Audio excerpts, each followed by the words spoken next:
This should be played at high volume, preferably in a residential area. Okay, now what it do? Now, with the NBA playoffs winding down, because the finals is next week Thursday. I, I, yeah, I really don't know how to feel because, like I tell you on my last video, I don't really have the best. I don't have the best things to say about the NBA right now.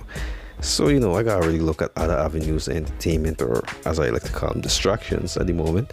So I went back to the good old WWE, and let me tell you, WWE ain't doing much better, dog. As a matter of fact, I would much rather Shea flapping around like a fish for about 45 to 48 minutes every game than to watch WWE at the moment.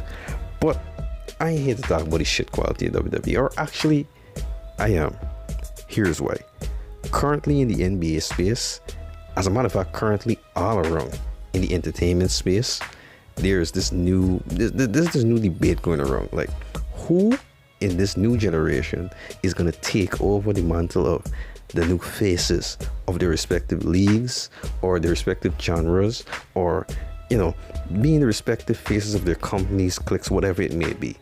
Currently in the NBA, they're pushing Anthony Edwards, they're pushing SGA, they're pushing Luka Doncic. They got guys like Tyrese Halliburton, Jason Tatum.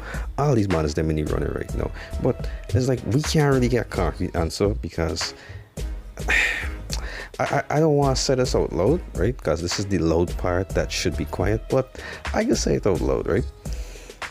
These guys are performing well in some aspects, and they also shit in the bed in other aspects. So, anyways, moving on. So I used the rationale to now convey my thoughts about WWE and if I think WWE got a star for the future. And looking at the current rosters, bro, it's not looking good, bro. It ain't looking good. Here's why. Ever since Vince McMahon, the man that don't really like mentioning nowadays, ever since he took over WWF back in the days in 1981, there's always been a consistent face for every era or every iteration under him.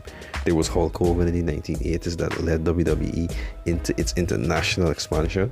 There was Bret Hart and Shawn Michaels who carried the flag throughout the post-steroid scandal WWE.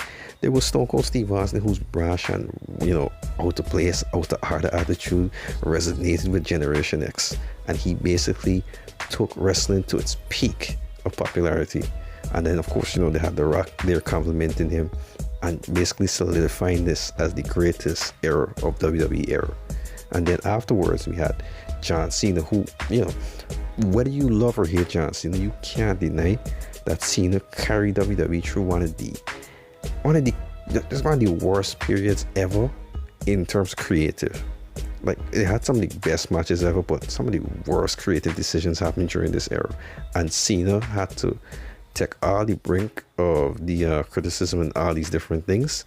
He had to take down the chin and just smile and wave like the face he is. That's the reason why the man's so pissed off nowadays. Anyways, but now we're looking at the 2010s and, well, the 2020s, sorry, going into the 2030s. We can safely say Roman Reigns is the man that carried the mantle during the pandemic era. But now Roman Reigns is 40, right? Or he's about to be 40. Who's going to take up the mantle after him? A lot of people say, oh, me boy Cody got this, bro. Me boy Cody got this. Let me tell you something about you boy Cody. You boy Cody is 39, right? And then they go, oh, no, me boy. Main event, Jey Uso. Yeet. Let me tell you about Jey Uso. Jey Uso is also 39. That man pushing 40. 40. In which world, right? Which world? 40 is a young man that pushing people or pushing a company or whatever it is he represented into the next generation. In which world? And don't come and start on me, but Ric Flair was 40 when he was in WCW. Ric Flair was a legend already, bro. Right? And Ric Flair was not the man that was leading WCW into the future. That had other people like Sting and all these other young stars coming up under Ric Flair. So shut your damn mouth, if those you excuse me. Like, come on, we gotta stop making these stupid excuses just because we want to see a certain person get propped up, and we don't want to accept the criticism when these people get the pushes, and these pushes eventually fail or fizzle out. You understand me? So I started doing some digging. I started looking through the rosters, them, because I looking at the ages of the top stars. And most of the top stars is the top stars from a previous generation, a previous era of WWE. Seth Rollins, Roman Reigns, Randy Orton, John Cena, all these people, them mans from a bygone era. I don't care if Roman Reigns was main event in WrestleMania last year, the year before. He's from a different time. But yeah, I looking at the rosters them right now and the ages. I look on Raw and I count about 4 or 5 people that under the age of 30. Oh my. Pardon me. People making nice over me. But anyways, I was looking at the roster and about 4 people under the age of 30. Right? On Raw. Braun Breaker, Dominic Mysterio, one of the Creed brothers, and what's your name? Roxanne Perez, I think is your name, right? All of them under the age of 30, and the youngest of them is Roxanne Perez. She's 23. The second youngest is Braun Breaker, he's 27. The other 2 is 28.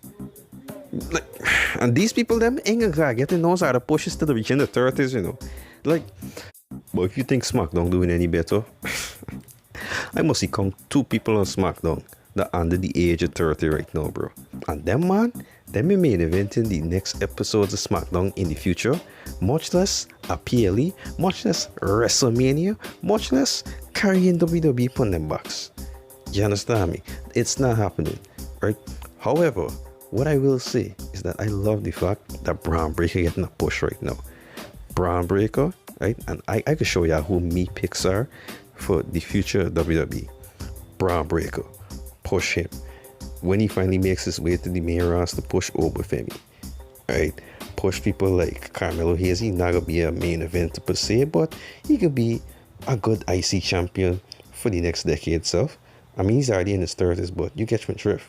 Push people like Double. Push people that got the potential to go out there and look, push Dom, push Austin Theory. Right? Dom attracts heat, like genuine heat from the fans, like an old school heel. Austin Theory got the man got the skills, he got the looks, he got everything for be a big star in the future too, bro. Trust me.